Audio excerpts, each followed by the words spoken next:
Ya, pada kesempatan kali ini akan kami sampaikan bagaimana cara menyusun latar belakang masalah dalam penelitian tindakan kepengawasan. Nah, ada beberapa aspek kunci dalam menyusun latar belakang masalah. Yang pertama adalah pentingnya masalah diteliti. Yang kedua, tinjauan teoritis objek masalah. Yang ketiga, data masalah. Yang keempat, dampak masalah. Yang kelima, solusi. Sebagai contoh, kita memiliki judul meningkatkan kemampuan guru dalam menyusun soal pilihan ganda di MTS binaan. Nah, judul ini perlu kita lengkapi, misalnya melalui in-house training. Oke, kita ulangi lagi. Kita punya judul meningkatkan kemampuan guru dalam menyusun soal pilihan ganda di MTS binaan melalui in-house training. Yang pertama yang perlu kita tulis dalam latar belakang masalah adalah pentingnya masalah diteliti. Di sini ditegaskan bahwa guru bukan hanya dituntut mampu merencanakan dan melaksanakan pembelajaran, tetapi juga harus mampu melakukan penilaian pembelajaran. Untuk melaksanakan penilaian pembelajaran, guru membutuhkan soal sebagai alat ukur penilaian. Nah, soal yang baik harus valid agar dapat diperoleh data hasil belajar yang sahih. Nah, ini bisa dikembangkan lagi. Ini adalah pentingnya masalah diteliti, yang intinya adalah guru wajib atau diharuskan mampu mengkonstruksi soal. Aspek yang kedua adalah tinjauan teoritis objek masalah. Objek masalah dalam judul di atas adalah bagaimana soal dikatakan baik.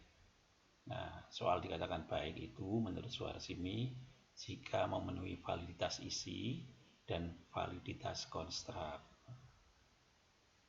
Nah, ini kalau menurut Kementerian Pendidikan dan Kebudayaan, soal yang baik itu harus memperhatikan kaidah-kaidah penulisan soal dari materi, konstruksi, dan bahasa. Kemudian, di paragraf berikutnya kita harus mencantumkan data tentang masalah. Nah, sebagai peneliti tentu kita harus menyampaikan apa yang terjadi di lapangan, permasalahan apa yang terjadi di lapangan. Nah, di sini sebagai contoh, berdasarkan observasi ternyata ditemukan banyak soal pilihan ganda yang tidak sesuai dengan kaidah penulisan soal. Itu merupakan fenomena yang merupakan data tentang masalah terkait dengan konstruksi soal di wilayah binaan. Kemudian paragraf berikutnya adalah dampak masalah. Apa dampaknya jika soal tidak valid? Nah, itu harus kita jelaskan.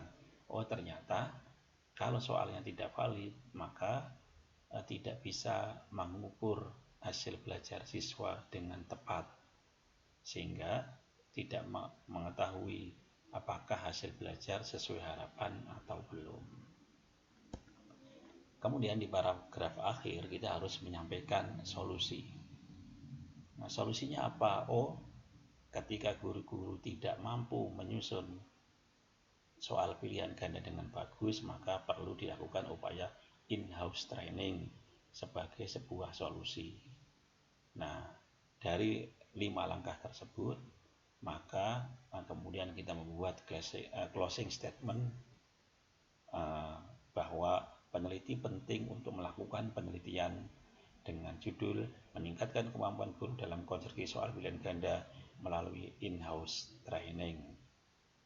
Nah, bisa seperti itu atau bisa seperti di atas, meningkatkan kemampuan guru dalam penyusunan soal di wilayah binaan melalui kegiatan in-house training. Bisa seperti itu. Demikian tutorial dalam menyusun latar belakang penelitian, tindakan, pengawasan. Terima kasih, semoga bermanfaat. Jangan lupa di subscribe.